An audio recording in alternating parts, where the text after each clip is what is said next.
नमस्कार प्यारे विद्यार्थियों, एक बार फिर से आपका हार्दिक अभिनंदन। स्वागत करते हैं कमाल की पाठशाला में। जैसा कि हमारा टॉपिक था कि हम कर रहे थे विभाज्यता की जांच, यानी कि इसमें क्या होता है कि हम 2 से विभाजित होने वाली, 3 से विभाजित होने वाली कुछ संख्याओं के बारे में जान रहे थे।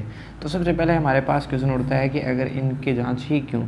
तो सबसे पहले हमारे पास कुछ क्वेश्चन आ सकता है कि मान लीजिए हमें पूछा लिया जाए कि निम्नलिखित में से, यानी कि हमारे पास कुछ ऑप्शन दे दिया जाए और उनमें से पूछ लिया जाए कि कौन सी संख्या है वो 4 से विभाजित होगी। यानी कि हमारे पास कौन सी संख्या ऐसी होगी जो 4 से विभाजित होगी। मान लीजिए हमारे पास कुछ इस प्रकार का प्रश्न पूछ लिया गया और ऑप्शन हमारे पास कौन से दे दिए गए।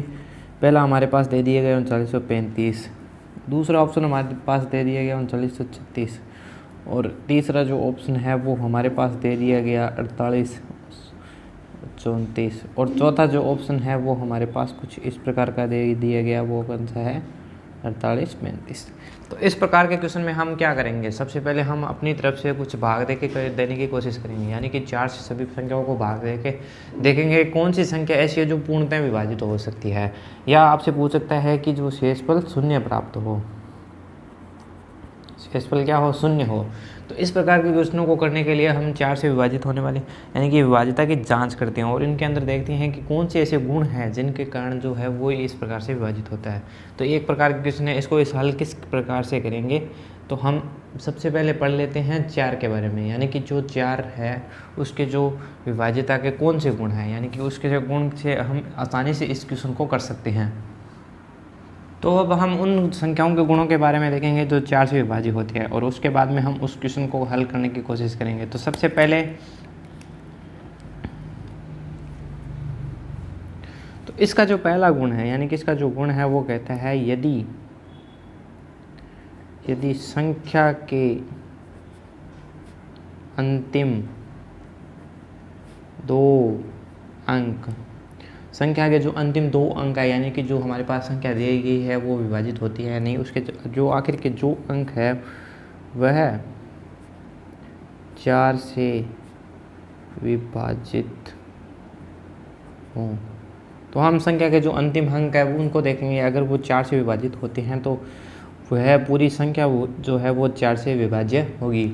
और इसका जो दूसरा गुण है वो कहता है यदि संख्या के अंतिम 2 अंक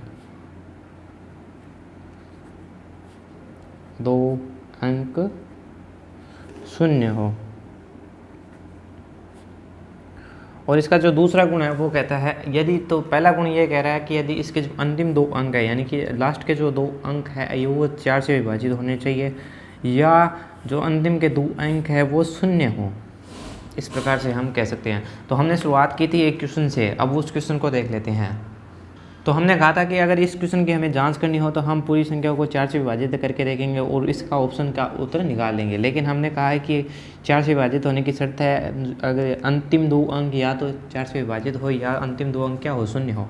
तो इसके जो अंतिम 2 है वो है 35, इसका जो अंतिम 2 अंक है वो है 36, इसके जो अंतिम अंक है वो है 35 और इसके जो अंतिम अंक है वो है 34। यानी कि हमने देखा जो अंतिम अंक है वो क्या क्या आ रहे हैं पूरी संख्याओं के लिए।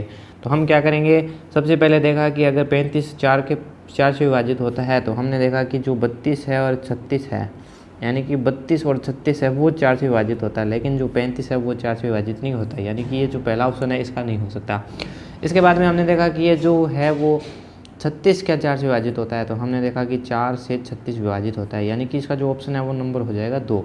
अगर इस प्रकार से हम इसको करते हैं तो काफ़ी आसानी के साथ इसका जो आंसर है वो निकाल सकते हैं। लेकिन अगर हम इस प्रकार से करते कि प्रत्येक संख्या को 4 से विभाजित करके देखते तो हमें काफ़ी ज़्यादा समय लग जाता।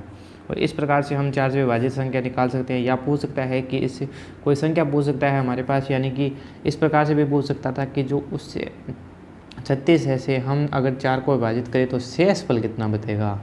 और शेषफल के लिए क्या कर सकते हैं हम, शेषफल होता है जो संख्या दी गई है उसे छुटा, यानी कि शेषफल जो है 4 के शेषफल कौन कौन से हो सकते हैं हमारे पास। 4 के शेषफल हो सकते हैं 0 हो सकता है, 1 हो सकता है, 2 हो सकता है या 3 हो सकता है, यानी कि इससे ज़्यादा कोई शेषफल नहीं हो सकता। तो शेषफल से संबंधित भी क्वेश्चन इससे पूछा जा सकता है। तो ये है 4 से विभाजित होने वाली संख्याओं के गुण। तो अब देखते हैं हम 5 से विभाजित होने वाली संख्याओं के गुणों के बारे में। तो तो अब हम देखने वाले हैं 5 से विभाज्य होने वाली संख्याओं के बारे में। यानी कि अगर हमारे पास कोई संख्या दे दी जाए और हमें पूछ लिया जाए तो 5 से विभाज्य होती है या नहीं, तो हम सबसे पहले भागफल करने की कोशिश करते हैं। लेकिन अब हम कुछ ऐसे ट्रिक्स के बारे में देखने वाले हैं, यानी कि इससे ऐसी चीज़ों के बारे में देखने वाले हैं जिससे हमें संख्या देखते ही पता चल जाएगा ये 5 से विभाज्य है या नहीं, और इसका जो शेषफल है वो कितना आ सकता है।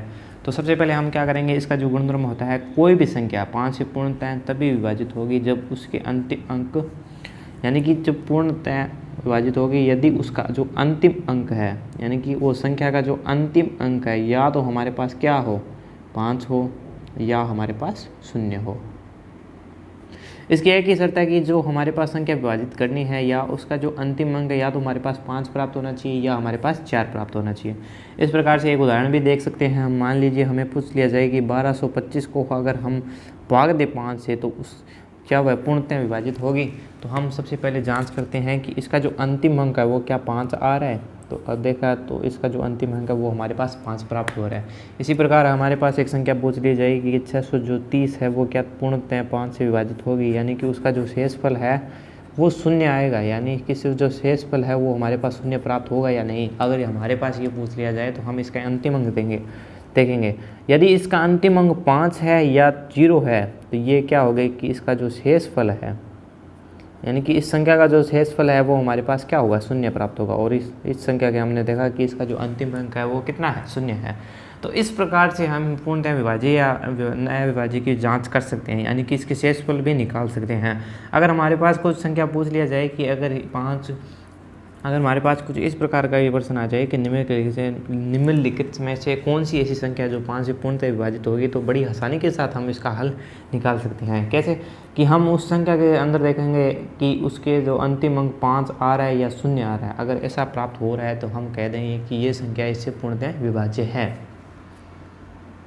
अब हम अगला जो है वो जांच करेंगे 6 से विभाज्य होने वाली संख्याओं के बारे में। तो 6 से संख्या होने वाली संख्याओं के बारे में है कि कोई भी संख्या 6 से पूर्णतः विभाजित होगी जब वह संख्या, यानी कि वह संख्या कौन सी होनी चाहिए, वह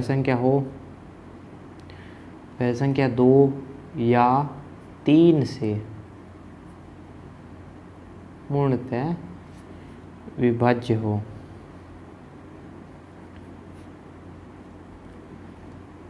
यानी कि हमने पढ़ा था कि ये 2 से विभाजित कौन कौन सी संख्या होती है और 3 के बारे में पढ़ा था। यानी कि अगर 6 से विभाज्य की जांच करेंगे तो ये हम कहेंगे कि यदि वह संख्या 2 से या 3 से विभाज्य होती है तो हम कह देंगे कि वह संख्या 6 से भी क्या होती है, पूर्णतः विभाजित होगी। यानी कि किस प्रकार से, कि हमने कहा था कि 2 से किस प्रकार से विभाज्य होगी। हमने कहा था कि अगर 2 से विभाज्य करनी हो तो हम कहेंगे कि उसका जो 2 से विभाज्य के लिए हमने कहा था कि अंतिम अंक में क्या हो, जो अंतिम अंक है ना, अंतिम अंक के लिए हमने कहा था कि अंतिम अंक उसका या तो होना चाहिए 0, 2, 4, 6 और 8। यानी कि इस प्रकार की अगर संख्या आ रही है तो वह 2 से पूर्णतः विभाजित होगी। और 6 के गुणों के लिए यह कहता है कि 6 के गुणों के लिए विभाजित करने के लिए या तो वह संख्या 2 से या 3 से विभाजित होनी चाहिए। यानी कि या 2 और 3 से विभाजित होगी तो होगा। 3 के लिए हमने कहा था कि जो अंतिम अंकों इनका जो योग है, यानी कि कोई भी संख्या 3 से पूर्णतः विभाजित तब होगी जब इनके अंकों का योग 3 हो। अंकों का योग 3 से विभाजित हो।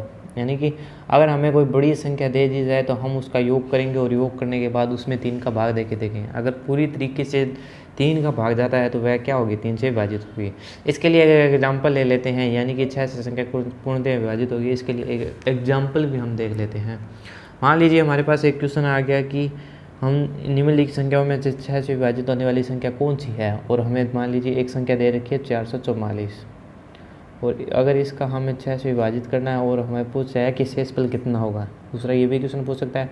तो किस प्रकार से करेंगे, तो सबसे पहले आप देखिए कि इसका जो अंतिम अंक है वो 4 प्राप्त हो रहा है, और हमने कहा था कि जो अंतिम अगर 2 से विभाजित होने वाली संख्याओं के अंदर जो अंतिम अंक है वो 4 प्राप्त हो रहा है। यानी कि ये जो संख्या है वो 2 से विभाजित हो रही है, यानी कि कहने का अर्थ है कि ऐसे जो संख्या है वो 6 से भी विभाजित होगी। दूसरी, इसका जो योग कर देते हैं, योग देखिए 4 और 4 8, 8 प्लस 7 जो कितना हो गया 15। यानी कि ये जो योग है वो 15 आ रहा है। तो इसके लिए हम कह सकते हैं कि अगर हम इस संख्या को 3 से विभाजित कर सकते हैं, यानी कि अगर 3 का मैं भाग दे दूं इसके अंदर भी, तो हमारे पास कितना आ रहा है, पूर्णतः विभाजित हो रही है। यानी कि इसका जो शेषफल है वो कितना बच रहा है, 0 बच रहा है। यानी कि ये जो संख्या है ना वो 6 से पूर्णतः विभाजित है। तो इस प्रकार से हम जांच कर सकते हैं इसकी। तो बढ़ते हैं अगले क्वेश्चन की ओर। यहाँ या की जगह आप कर लीजिएगा तथा, यानी कि ये जो है वो 2 से भी होनी चाहिए और 3 से भी पूर्णतः विभाजित होनी चाहिए संख्या। तो अगले और क्वेश्चन की ओर बढ़ते हैं। तो अब हम करेंगे जांच 7 से विभाजित होने वाली संख्याओं के बारे में। यदि हमारे पास कोई संख्या दे दी जाए और पूछ लिया जाए कि यह संख्या 7 से विभाजित है, या हमें पूछ लिया जाए कि निम्न में से कौन सी ऐसी संख्या है जो 7 से पूर्णतः विभाजित होगी, यानी कि जिसका शेषफल का हो 0 प्राप्त होगा। तो इसका जो गुणधर्म है वो कहता है कि कोई भी संख्या, यानी कि किसी भी संख्या का 6 बार, 12 बार, 18 बार, यानी कि यहाँ पे क्या हो गया, 6 का गुणज हो गया, यानी कि ये आगे से आगे बढ़ती जाएगी। तो इस प्रकार अगर हमारे पास कोई संख्या है और उसकी क्या हो रही है, पुनरावृत्ति, यानी कि पुनरावृत्ति, यानी कि वो संख्या 6 बार आ रही है, 12 बार आ रही है,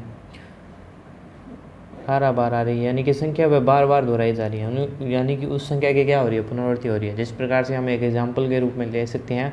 मान लीजिए हमारे पास क्या दिया गया है, 6 6 6 6 6 6, यानी कि आप देखोगे ये जो संख्या है वो 6 बार है, 3 और 3 6 बार है। और हमसे पूछ लिया कि अगर 7 से भाग दे दे तो इसका जो शेषफल है वो कितना बचेगा, यानी कि हमसे पूछ लिया कि इसका जो शेषफल है वो क्या होगा, या ये क्या संख्या पूर्णतः है उससे 7 से विभाज्य होगी या नहीं।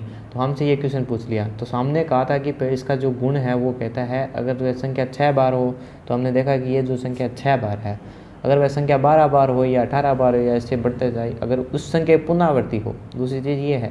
तो हमने देखा कि 6 6 6, यानी कि उस संख्या की पुनरावृत्ति हो रही है 6 बार, बार बार हमें वही संख्या प्राप्त हो रही है।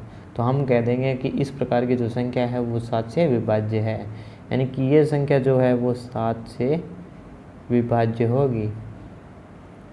तो इस प्रकार से हम इसे विभाज्यता की जांच कर सकते हैं और क्वेश्चनों को, दिए गए क्वेश्चनों को बड़ी आसानी के साथ हल कर सकते हैं। तो अगली वीडियो के अंदर इसके हुए बचे हुए क्वेश्चनों के बारे में हम करेंगे, यानी कि जो 8 से विभाज्य है, यानी कि कुछ और ऐसी संख्याओं के बारे में जानेंगे जो विभाज्यता की जांच करके भी देखेंगे। तो मिलते हैं अगली वीडियो के अंदर तुम और भी इंटरेस्टिंग टॉपिक के साथ।